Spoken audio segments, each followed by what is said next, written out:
Narsiso. Ya, berapa banyak seorang dalam kisah-kisah terdahulu wanita malam hidupnya penuh dosa sehingga melakukan maksiat di akhir hayatnya gara-gara memberikan air minum kepada seekor anjing yang kehausan, akhirnya di akhir hayatnya dia husnul khotimah jangan sekalian. Kita nggak ada yang tahu ya bagaimana akhir hayat kita semuanya. Makanya kalau hati kita pengen bersih, jangan sampai kita nggak sholat malam.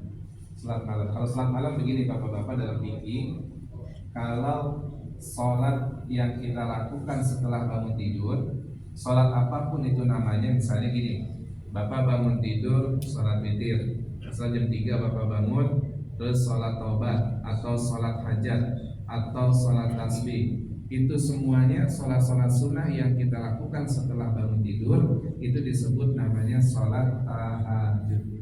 Di tahajud itu begitu maksudnya. Bukan tahajud itu usolli sunatan tahajudi, tapi sholat malam apapun itu nama sholatnya yang kita kerjakan setelah bangun tidur itu namanya tahajud. Jadi kalau bapak sholat witir di malam hari itu namanya tahajud. Tapi kalau kita misalnya nggak tidur, bapak jaga nih misalnya seorang security ataupun kita ada tugas di lingkungan kita di masyarakat untuk menjaga keamanan malam. Nah pada saat itu kita pengen sholat nih, jangan di pos itu pos rendah kita sholat nih, kita nggak tidur lagi, itu namanya disebut qiyamul lail.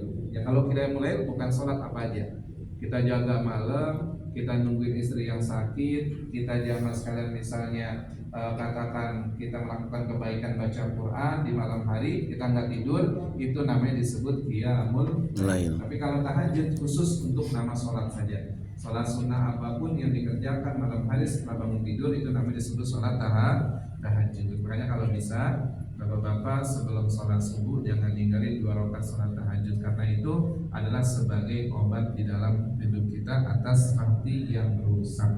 Kemudian yang kelima, daripada obatnya hati adalah wattadarruk inda sholat, berdoa menjelang subuh jamaah sekalian, yang dikenal dengan waktu sahur. Ya, waktu sahur. Karena kan kalau di dalam syair itu qasidah, berapa banyak orang yang sakit sembuh di waktu tersebut. Berapa banyak orang yang punya hajat, hajatnya dikabulkan di waktu sahur.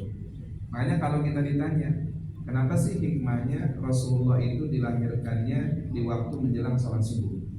Karena di waktu sebelum sholat subuh itu turunnya rahmatnya Allah, dan berapa banyak doa dikabulkan dengan sebab dia menghidupkan waktu sebelum sholat subuh. Kalau rahasia, orang-orang tua terdahulu cuma 2. Yang pertama, mereka itu bangun sebelum sholat subuh. Yang kedua, menghidupkan waktu antara maghrib dengan isya dengan ibadah. Orang tua dulu rahasianya itu doang kedua. Ya makanya kita kalau hidup pengen berkah ya mas sekalian, walaupun bapak ataupun kita semuanya kerja, kita mencari nafkah untuk anak dan istri kita juga bernilai jihad, juga ibadah di hadapan Allah Subhanahu wa taala. Setidaknya yang 5 ini juga bisa kita lakukan. Walaupun tak banyak ya mas sekalian. Tadi yang pertama duduk dengan orang saleh, alhamdulillah. Ini di tempat kita kerja, masya Allah.